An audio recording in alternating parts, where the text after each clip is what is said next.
മനുഷ്യനെ വളരെയധികം സ്നേഹിച്ച ഒരു ടൈറ്റൻ ദൈവമാണ് പ്രൊമിത്യൂസ്.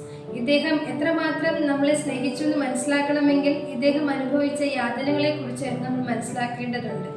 ആ കാലത്ത്, അതായത് വളരെ വളരെ പണ്ട്, അഗ്നി എന്ന് പറയുന്നത് നമുക്ക് അനുവദനീയമായിരുന്നില്ല. ദേവതകൾക്ക് മാത്രം, സ്വർഗത്തിൽ മാത്രം അനുവദിച്ചിരുന്നു തീ എന്ന് പറയുന്ന സമ്പ്രദായം. അക്കാലത്ത് ഭൂമിയിലെ മനുഷ്യർ തണുപ്പിൽ വിറങ്ങലിച്ച് ഇരുട്ടത്ത് പായ്ന്ന് ജീവിച്ചിരുന്ന ഒരു കാലഘട്ടം. അവരോട് അനുകമ്പയും സ്നേഹവും തോന്നിയിട്ട് പ്രൊമിത്യൂസ് ദേവതകളുടെ രാജാവായ സിയസ് അറിയാതെ അഗ്നിയെ മോഷ്ടിച്ച് ഭൂമിയിലേക്ക് കൊണ്ടുവരികയാണ്.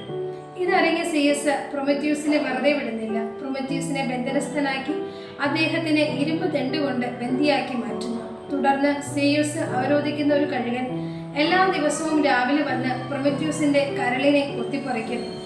എന്നാൽ വൈകുന്നേരമാവുമ്പോൾ പ്രൊമിത്യൂസിന്റെ കരള് പഴയ രീതിയിലാവുകയും ചെയ്യും. കഥ അവിടെ തുടർന്നു പോകുന്നു.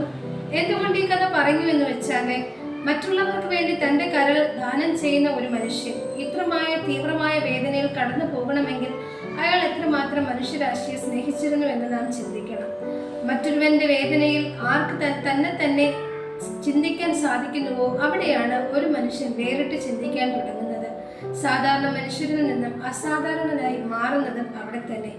അപരന്റെ വേദന നമ്മുടെ വേദനയായിട്ടും കരുതാൻ നാം പഠിക്കണം. അവിടെ നമുക്ക് നമ്മളെ തന്നെ ഒന്ന് കണ്ടു നോക്കാൻ സാധിക്കുമെങ്കിൽ നമ്മുടെ ചിന്താരീതികളും പ്രവർത്തികളും ഒക്കെ ഒരു മാറ്റം വന്നേനെ. ഈ ലോകം പ്രൊമിത്യൂസുമാരെ കൊണ്ട് നിറങ്ങിയേനെ. നമ്മളും നിങ്ങളും എല്ലാം ഓരോരോ പ്രൊമിത്യൂസായി മാറിയേനെ.